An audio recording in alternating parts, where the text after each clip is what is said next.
Here with us now, former Secretary of State Madeleine Albright, who participated in a briefing hosted by the ambassador to Morocco yesterday on improving U.S.-Muslim relations. It's very good to have you, Madam Secretary, once again. Good morning.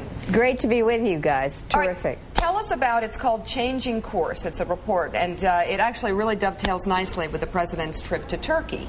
But tell us what the focus is here. Well, it was a very interesting group of people, of 34 Americans of various mixed backgrounds, religiously, talking about the importance of a better relationship between the U.S. and the Muslim world. And it came out in September, and we gave some very strong advice to the next president, whoever that person was going to be.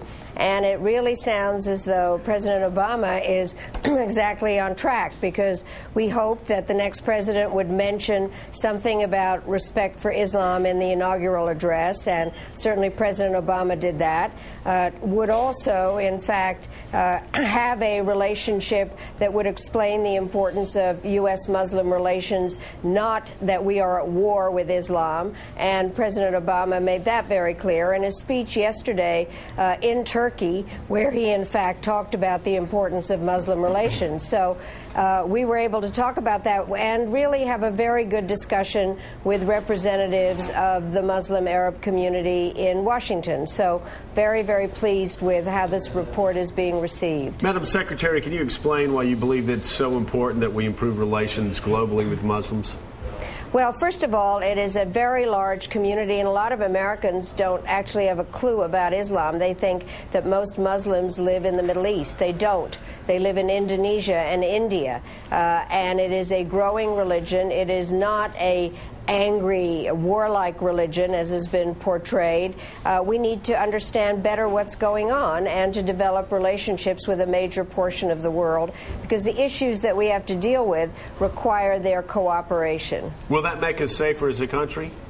Well, I believe so. I mean, we have large Muslim populations in the United States that want to help and who are loyal, great Americans, patriotic, who want to be a part of this. And I think that it would show an understanding and respect for another religious denomination. And frankly, Joe, I believe that we should not, I don't like the word tolerance, because that means tolerate, to put up with. I think we need to respect other religions.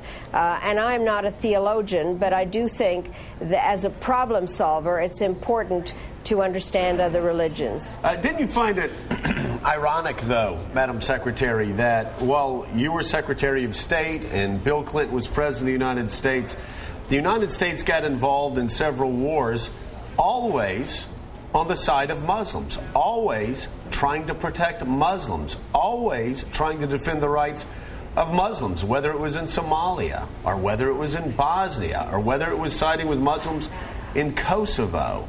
We did that throughout the 1990s, and we still got attacked in 2001. Now, I'm not suggesting that we shouldn't side with Muslims when it's the right thing to do.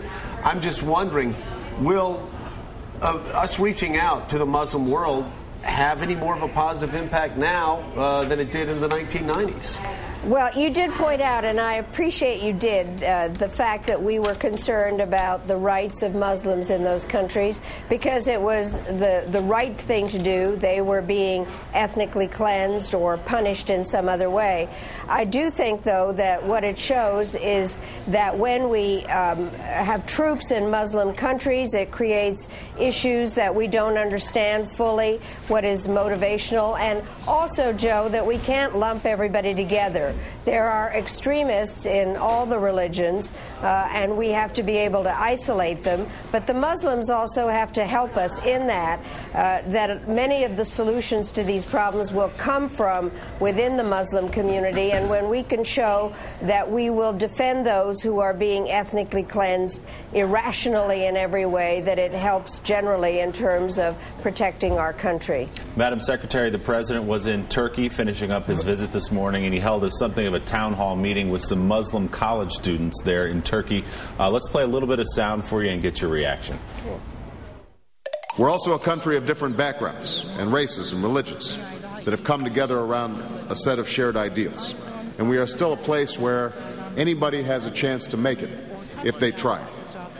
If that wasn't true, then somebody named Barack Hussein Obama would not be elected President of the United States of America. That's the America I want you to know. Madam Secretary, much has been made over the importance of our new president changing the image of America abroad. Did he do that over the last 8 days? I think he definitely did, and not just in Turkey and with the speeches that he gave and the pride that he takes in his own background, but also in Prague and in Strasbourg and in London, of really showing that America's leadership in partnership is something that he wants, that he understands that the problems that are out there, whether they are financial, economic, nuclear proliferation, or how to deal with extremist killers, al-Qaeda in Afghanistan, he really showed that what American leadership was about without lecturing. He made that point. Not lecturing, but listening and leading. And I think he did a tremendous job on this trip. A lot still has to be done, obviously, and when he comes home, he has a huge agenda that continues to mount. But I think he did a great job in changing America's image abroad this week.